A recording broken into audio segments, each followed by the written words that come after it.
നമുക്ക് കുറച്ച് ആർട്ടിക്കിളുകൾ ഇന്ന് പഠിച്ചാലോ?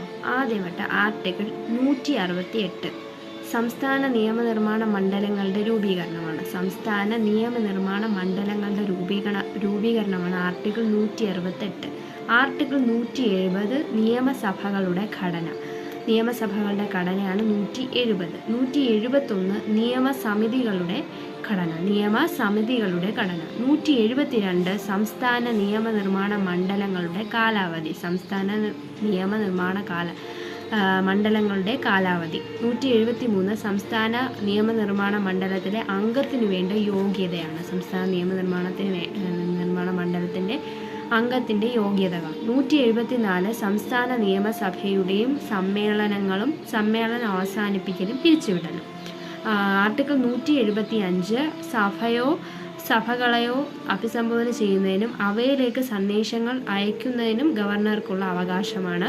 175 അതായത് സഭകളെയോ അഭിസംബോധന ചെയ്യുക, അവർക്ക് സന്ദേശം നൽകുക എന്നുള്ള ഗവർണറുടെ അവകാശം. 178 ആണെങ്കിൽ നിയമസഭയുടെ സ്പീക്കറും ഡെപ്യൂട്ടി സ്പീക്കറും. 178 നിയമസഭയുടെ സ്പീക്കറും ഡെപ്യൂട്ടി സ്പീക്കറും. 179 സ്പീക്കറും ഡെപ്യൂട്ടി സ്പീക്കറും ഉദ്യോഗത്തിൽ നിന്ന് ഒഴിഞ്ഞു പോകുന്നതും രാജിവെക്കുന്നതും നീക്കം ചെയ്യപ്പെടുന്നതൊക്കെയാണ് 179. സ്പീക്കറും ഡെപ്യൂട്ടി സ്പീക്കർ അവരുടെ രാജിവെക്കലും നീക്കം ചെയ്യലും ഒക്കെയാണ് അത്. 182 വന്നിട്ട് നിയമസമിതിയുടെ ചെയർമാനും ഡെപ്യൂട്ടി ചെയർമാനും. 183 ചെയർമാനും ഡെപ്യൂട്ടി ചെയർമാനും ഉദ്യോഗത്തിൽ നിന്ന് ഒഴിഞ്ഞ് പോകുന്നതും രാജിവെക്കുന്നതും നീക്കം ചെയ്യപ്പെടുന്നതും. 186 സ്പീക്കറുടെയും ഡെപ്യൂട്ടി സ്പീക്കറുടെയും ചെയർമാൻ്റെയും ഡെപ്യൂട്ടി ചെയർമാൻ്റെയും ശമ്പളം, അലവൻസുകൾ അതൊക്കെയാണ്. അതായത് സ്പീക്കർ, ഡെപ്യൂട്ടി സ്പീക്കർ അവരുടെ സാലറി, അവർക്കുള്ള ആനുകൂല്യം അതൊക്കെയാണ്. 187 വന്നിട്ട് സംസ്ഥാന നിയമനിർമ്മാണ മണ്ഡലത്തിൻ്റെ സെക്രട്ടേറിയറ്റ്. 188 വന്നിട്ട് സഭാംഗങ്ങളുടെ സത്യപ്രതിജ്ഞ. 191 സഭാംഗങ്ങളുടെ അയോഗ്യതകൾ.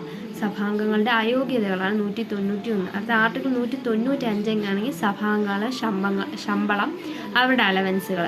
196 വന്നിട്ട് ബില്ലുകളുടെ അവതരിപ്പിക്കലും പാസ്സാക്കലും സംബന്ധിച്ച വ്യവസ്ഥകൾ. 198 വന്നിട്ട് മണി ബില്ലുകളെ സംബന്ധിച്ച വിശേഷ നടപടിക്രമമാണ്. 199 തന്നെ മണി ബില്ലുകളുടെ നിർവചനമാണ്. 200 വന്നിട്ട് ബില്ലുകൾക്കുള്ള അനുമതിയാണ്. 201 രാഷ്ട്രപതിയുടെ പരിഗണനയ്ക്കായി നീക്കി വെച്ചിട്ടുള്ള ബില്ലുകൾ. ചില ബില്ലുകൾ രാഷ്ട്രപതി പരിഗണിക്കണം, അങ്ങനത്തെ ബില്ലുകളാണ് ആർട്ടിക്കിൾ 201 പറയുന്നത്.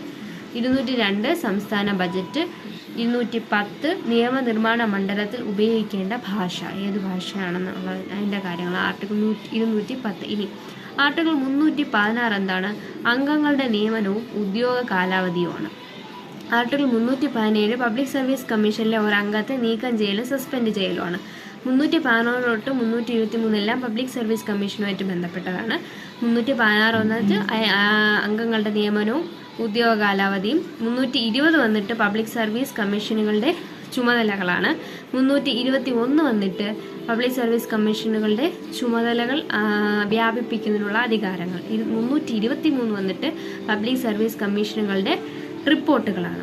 ഇനി ധനകാര്യ കമ്മീഷനെ പറ്റി പ്രതിപാദിക്കുന്നത് 280 ആണ്. 284 എന്താണ്? റെസ്യൂഡൽ പവേഴ്സ് ആണ്. റെസ്യൂഡൽ പവേഴ്സ് എന്ന് പറഞ്ഞാൽ എന്താണ്? State list, concurrent list, union list. ഇതിൽ പെടാത്ത പവേഴ്സായ സൈബർ ലോ തുടങ്ങിയ കാര്യങ്ങളാണ് റെസ്യൂഡൽ പവേഴ്സിൽ വരുന്നത്. ഓക്കെ, ബാക്കി പിന്നീട്.